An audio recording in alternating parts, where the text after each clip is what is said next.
আমাদের সন্তানদের নিয়ে অনেক রকম চিন্তাভাবনা, যেটা আমাদের ডে ওয়ান থেকেই, যখন তাদেরকে বাইরের জগতে আমরা পাঠানো শুরু করি, স্কুল কলেজ, স্কুলের কথাই বলছি, একদম ছোটোবেলার কথা, তখন থেকেই। তখন তো মা বাবারও অল্প বয়স থাকে। আগেকার দিনে যেরকম ঠাকুমা দিদিমা, সংসারের আরও 5টা লোকের থেকে আমরা নানান রকম অনেক কিছু জানতে পারতাম, শিখতে পারতাম। তারা বলতো এটা করবে না, ওটা করবে না। কিন্তু আজকের যুগে ঠাকুমা দিদিমা এদের সাথে বাচ্চাদের থাকা হয়ে ওঠে না। তার অনেক রকম কারণ আছে। পারিবারিক প্রেক্ষাপট বদলে গেছে, অনেক রকম অনেক সিচুয়েশান বদলে গেছে, যাতে এখন বেশিরভাগ বাচ্চারাই মা বাবার সাথে থাকে এবং তারা অন্যান্য পরিবারের সদস্যদের, যারা ছোটোবেলায় যাদের প্রয়োজন ছিল তাদের পাওয়া যায় না, বা তারা অ্যাভেলেবেল হয় না। সেটা ঠাকুমা দিদিমার থেকেও হতে পারে, তাদের তরফ থেকেও, বা বাবা মারও কোনো অনিচ্ছা থাকতে পারে, সেটা থেকেও হয়।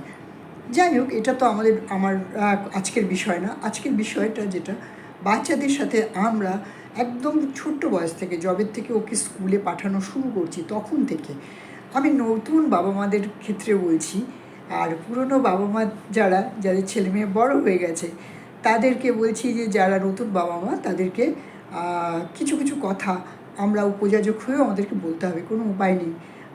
কেননা ভবিষ্যৎ প্রজন্ম, সে আপনার বাড়িরই বাচ্চা হোক, আমার বাড়ির বাচ্চা হোক, বা পাশের বাড়িরই বাচ্চা হোক, আমাদের একটা দায়িত্ব এই চারা গাছগুলোকে সুন্দর, সুস্থ, সবলভাবে আমাদেরকে বড় করতে হবে। সেটা আমাদের প্রত্যেকের ডিউটি, আমার ডিউটি, আপনার ডিউটি, পাশের বাড়ির বাচ্চার জন্য আমার ডিউটি, পাশের বাড়ির বাচ্চার জন্য আপনার ডিউটি। তার কারণ হচ্ছে, আমরা প্রত্যেকে এমন কিছু ব্যবহার করি যেগুলো ওরা ঘরে ভালো সব কিছু থাকলেও আশেপাশ থেকেও শেখে, এবং সেটা আমরা অজান্তেই দিই। তো বাচ্চা কাচ্চা যদি আশেপাশে থাকে, আমরা চেষ্টা করব যে এমন কোনো কথাবার্তা না বলতে যেগুলো ওদের মনে খুব কৌতূহল সৃষ্টি হয়, এবং বড়দের কথা শোনার জন্য কান পেতে থাকে। দেখুন, ওরা তো বড়দের নকল করবেই, কেন বড়দের নকল না করলে ওরা বড় হবে কী করে, তাই না? এটা তো একটা ন্যাচারাল বিষয়। তো অনেক সময় কি হয়, আমরা স্কুলে ধরুন বাচ্চা মারামারি করলো, সে ভয়ে সে বললো না, খাতায় লিখে দেবে আন্টিরা স্কুলের, তাই দেখে মা বা বাবা প্রচণ্ড টেনশনে পড়ে গিয়ে তাকে পিঠের মধ্যে ধপা ধপ 4টে দিয়ে দিল। হ্যাঁ, এই তোর জন্য এত কথা শুনতে হচ্ছে, অমুক তমুক। বাচ্চাটার কেন কী পরিস্থিতি বুঝলো না, আর আন্টিরাও সেরকম লিখে দিয়েই তাদের শেষ, তাদের যা মানে কর্মটা শেষ হয়ে গেল। এবার এই যে লিখে দিল, তার তো কর্ম শেষ হলো, কিন্তু আমরা তো প্যারেন্টস, আমাদের তো কর্মটা শেষ হলো না। আমরা সেই পরিস্থিতি বুঝে, তাকে বুঝিয়ে বলা যে তুমি যেগুলো করেছো, এরকম কি হয়েছে, তার মাথায় হাত বুলিয়ে তার থেকে সুন্দর করে শোনা, এবং তাকে নিজে কাউন্সেলিং করা। হ্যাঁ, কোনো কাউন্সিলারের কাছে পাঠিয়ে দায়মুক্ত হওয়া নয়। হ্যাঁ, আমার বাচ্চা, আমি কাউন্সেলিং করব এবং সে সুস্থ পথ দেখাবো।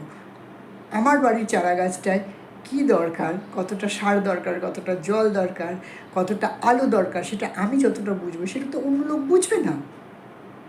আবার কিছু বাচ্চারা ভয়ে আস্তে আস্তে বড় হলো, ছোটোবেলা থেকেই ভয় নিয়ে বাবা মা বকবে। তারপরে যখন বড় হয়ে তারা বৃহত্তর ক্ষেত্রে কলেজ লাইফে গেল, সেই সময় হয়তো কেউ ডাক্তার হবে, কেউ ইঞ্জিনিয়ার হবে, কেউ বড় অন্য অনেক কিছু, বাবা লোন নিয়েছে, প্রচুর টাকা পয়সা খরচ করেছে, হয়তো মা গয়না বিক্রি করেছে, বা মা স্যাক্রিফাইস করেছে, গয়না বানায়নি। এবার ছেলে মেয়ের কানে সারাদিন সেটা যাচ্ছে, তাদের খুব চাপ। তারা হয়তো হস্টেল লাইফে গিয়ে মানিয়ে নিতে পারছে না, কষ্ট হচ্ছে, তবু বাবা মাকে পরিষ্কার করে বলবে না। কেন বলবে না? এই তো দেখলে, হয়তো বাবা বলছে তার মাকে, বাচ্চাটির মাকে, এই দেখেছো এত কষ্ট করে এই ব্যাংক লোন নিয়ে ছেলেকে পড়তে পাঠিয়েছি, হ্যাঁ সেখানে অ্যাডজাস্ট করতে পারছে না, এই তোমার জন্যই এই অবস্থা। হ্যাঁ, এবার মাকে দোষারোপ করবে, সেই ভয়ে বাচ্চাটি মুখ চেপে থাকলো, বলল না। একটা কোনো ঘটনা ঘটলো তার সাথে, সেই ঘটনাতে সে বেচারার তার লাইফ শেষ হয়ে গেল। তো আমাদের একটু ভাবতে হবে যে বাচ্চারা আমাদের প্রজেক্ট নয়, বাচ্চারা আমাদের একটা কি বলবো, রত্ন, যেগুলোকে আমাদের সুন্দর সুস্থ সমাজ তৈরি করার জন্য তাদের সুন্দর সুস্থভাবে তাদেরকে রেডি করতে হবে, তাদেরকে বড় করতে হবে।